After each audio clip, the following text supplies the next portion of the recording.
Good morning, and if you see my bio in the book, it's a miracle. I'm actually sitting in for David Carius, president of AmCham Panama, and unfortunately he had to leave for the States in a very short time, and he asked me to pinch it for him.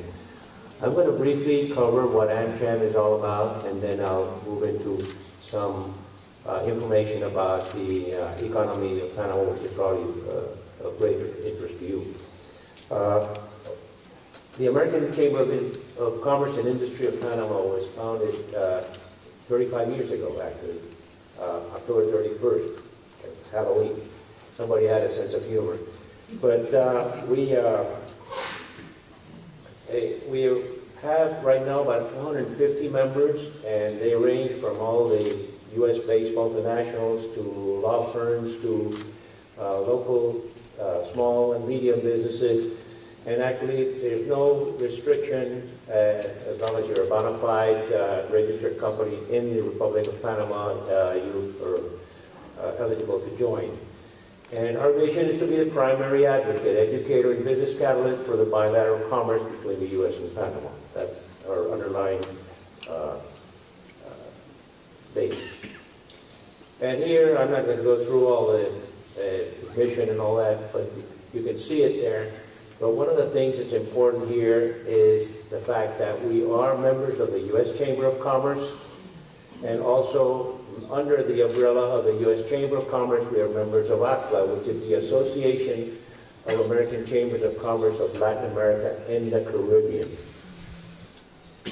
There are 24 AmChams in the region, approximately 20,000 businesses, and the members represent 80% of U.S. investment in the region.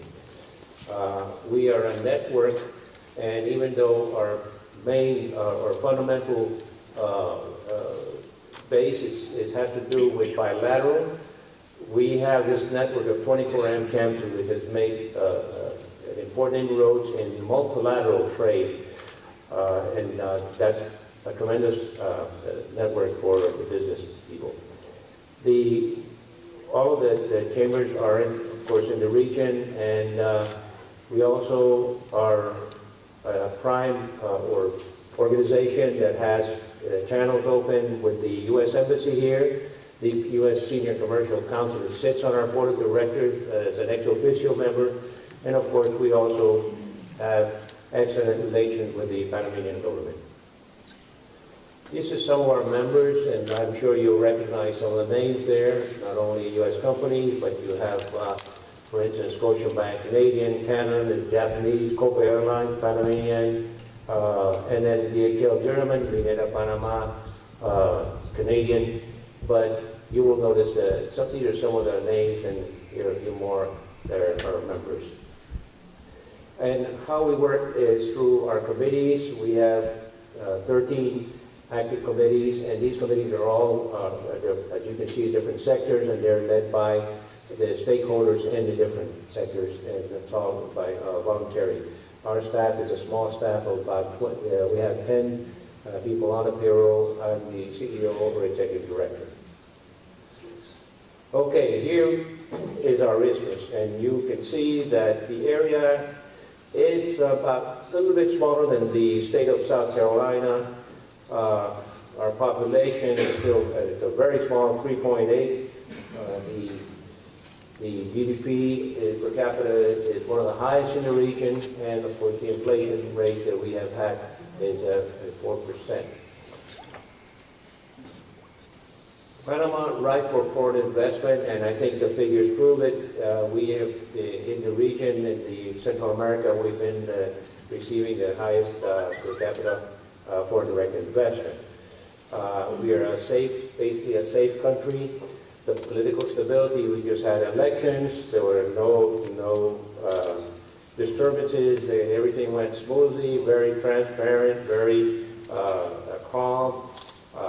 We have a dollar-based economy. I'm sure you were very pleased to come in and not have to worry about exchange and pesos and colones, which makes it very easy. We are also, our country has investment grade rating of Fitch, Standard & Poor's, and Moody's, and that has actually been very helpful in our ability to do infrastructure projects. Logistics, well, we always had the geographical location, but now Panama has actually built a lot on it, and we have developed it into a real world-class logistics center. In the Global Competitiveness Index, okay, it doesn't look so good if you're 40 out of 144, but actually, if we put ourselves in Latin America, we're actually second or third next to Chile. We have been showing a very strong GDP growth the last 10 years, low inflation and unemployment very, very low. Here are some figures that you can see how the, first of all, the foreign direct investment, how it's grown from 2009 to 2013. Inflation, even though we are up a little bit in 2011, 2012, 4%, still very acceptable. And our GDP growth, as you notice there, how it's been in the last few years. And unemployment, of course, it's very, very low.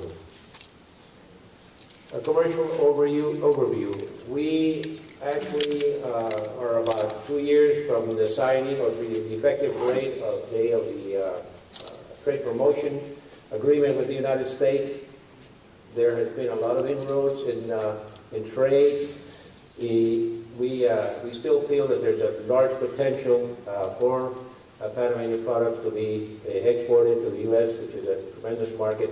And of course, for the U.S., for Panama, Panama is not necessarily a huge market for the products.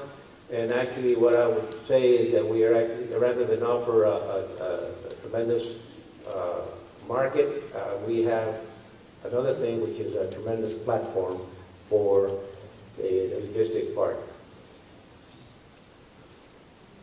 The free trade agreement or trade promotion agreement, the terms are used interchangeably. It actually implies U.S. seal of approval. We were able to sit down with the United States face to face, in spite of our difference in size, and be able to hammer out, if you want to call out, an agreement that actually was agreeable to both parties.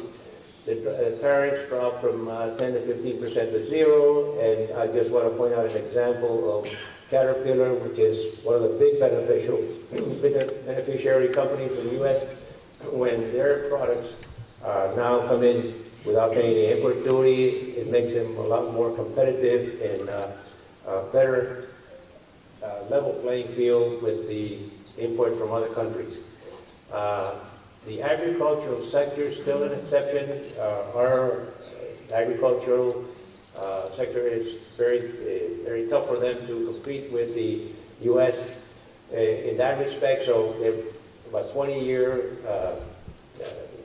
period that it will be slowly coming down, and at the same time, there are other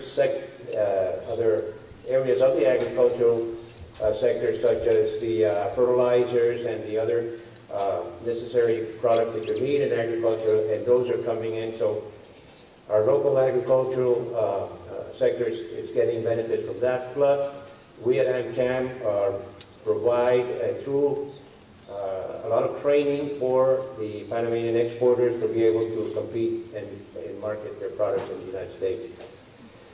It puts us in a position of a global player, and it's also, in addition to opening up the trade, but also the trade promotion agreement also has other aspects that have to do with transparency, banking, the government procurement, and the rule of law is very important. And again, AmCham is a facilitator and educator in that respect. Opportunity sectors, one of them is energy. We have just been through and actually undergoing an energy crisis in Panama. With the growth that we've had, the economic growth, it has given, it has challenged quite a bit the electrical sector, and we feel that there's definitely an area of opportunity. 79% of our GDP is actually services. There is a potential future in healthcare, finance, and information technology. One of the things that we do have here are 6 fiber optic cables running through Panama, giving us all the bandwidth that we want. And actually, we have had companies set up call centers and other services in Panama because of this facility. The port services and logistics, well, we've had the canal. Now the canal is being expanded, and the ports have been expanded. They were privatized quite a few years ago, and we have some excellent port facilities on both sides of the Isthmus, which is basically a 50-mile ride. So we have in the Caribbean, in the Pacific, we have now handling a lot more containers and volume than many of the other ports in the area. Real estate is actually developed. If you've been here a few days, you've probably seen a lot of building going on. Well, actually, it is continuing now, a big demand for office, Class A office space because of all the businesses that are here. And infrastructure, this past government that had done a tremendous amount of infrastructure investment. You can also see that. Tourism has also been taking a big importance here. It's already, I think, the income generated by tourism had actually outgrown the income from the canal. So definitely this area is one to look for. Plus the hotels are having, I forget the figure, but it's a huge amount of growth in the hotels in the last few years. And we all have names. Ritz-Carlton is the one about to open pretty soon. We've had the Waldorf Astoria, of course, the Trump Ocean Club. And so it's a place for potential tourism growth, plus the fact that we are having, we're already building a huge convention center that will be actually, this place is got too small for some of the big conventions. This is the first one for this organization. Maybe in 5 years you'll be needing the big one. We'll be there. You'll be there, of course, here in fact. Again, one of the things that we like to point out is our competitiveness. Again, we are second in Latin America in the competitiveness report. Here you see again the credit ratings, and the World Investment report says that we're the first country in Latin America, in Central America, and number 8 in Latin America with regard to foreign direct investment.